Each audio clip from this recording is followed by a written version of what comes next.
ang atong nasod manggod usa ka oil importing nga nasod. So pasabot di ta sufficiente sa kuan oil o kaning petrolyo, once nga motaas kaning presyo sa lana na ni effect sa kuan no, multiplier effect sa atong ekonomiya no, transportation, mga pagkaon. So expected ang increase sa kaning inflation no, kaning overall inflation bumbued na no sa mga palaliton, basic commodities. So expected na siya no unless nga mag-improve ang supply no. Tan-aw nimo kaning imong na mention ganiha kaning Strait of Hormuz, sobra katunga sa Asia no.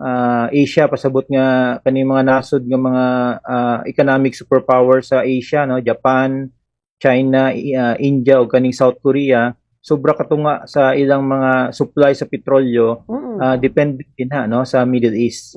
So natural pagkatapos ang atong supply sa atong lana no, bumbued na 60 days lang.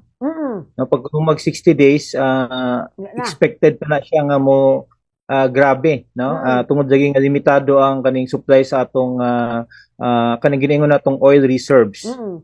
Okay. So unless nga mahumaning giyera diha sa Middle East no, wata nag-expect nga immediate na siya mahuman, but expected ang kuan kaning inflation no sa atong nasod. Attorney Ray, kay karon daghan tang kabasahan no, ang diesel could jump up to 15 pesos per liter daw. Usa ka dako ang epekto ana sa atong pagbulo sa ekonomiya ani Attorney Ray, kung ingon ana man jud ang madangatan 10 pesos ang pagsaka per liter sa gasolina ba na o diesel, Attorney Ray? Well, ang direct syempre kanang nagabiyahe no, kaning atong mga public transportation, mga private transport. But kato akong ningon ganiha ang mga epekto sa ubang area sa atong economy no, na delayed reaction tungod lagi nga kaning presyo sa transportation no, importante po ni siya sa pagkaon no, dependent siya sa kaning logistics no, sa kuryente no, bumbued na ang atong nasod highly dependent pa man ni siya no, kaning giningon sa mga diesel powered nga mga planta. So indri sa tuwa siguro expected ba si maapektuhan pud ang kaning presyo sa kuryente no, tungod kay supply sa tuwa din hindi man ni tanan renewables no, ani powered sa kaning diesel.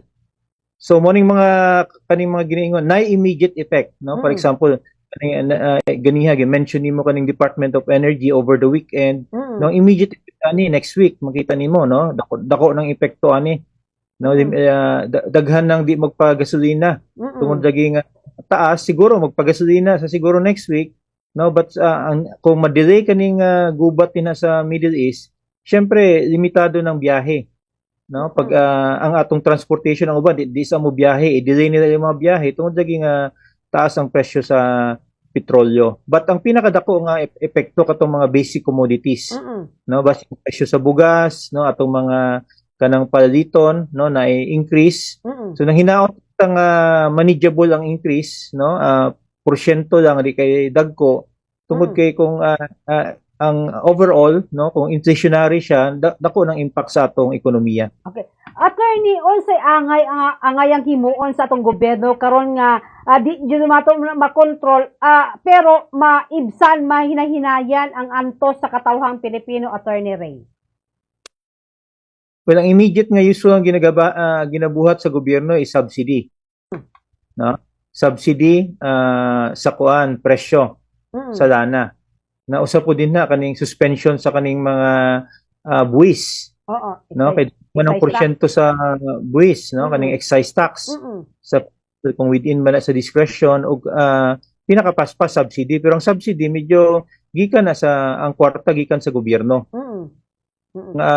Ang kaning pagbawas sa buwis kung musugot ba sila na kay dako ba nang kuan pod no, impacts ng ekonomiya no, once nga mo kaning excise tax sa lana dako po ni siya no, nga collection sa itong gobyerno mo ning paspas kay ang collection bumbued na kay magto ka diya sa gasolinahan kaning mga gasoline station automatic collector man sa atong buwis dayon no, atong makita lang nga competition makadaw 70 pesos, 80 pesos. Pero mingon kag 12% ana, no? Mingon kag 70 pesos, nanay 8 pesos dayon nga paingon diretso sa gobyerno. So musugot pag ang gobyerno ana, no? Mga menos ang ilang kuan, ang ilang collection tungod kay ilang maning na-account pod no sa paghimo sa atong national budget. Okay.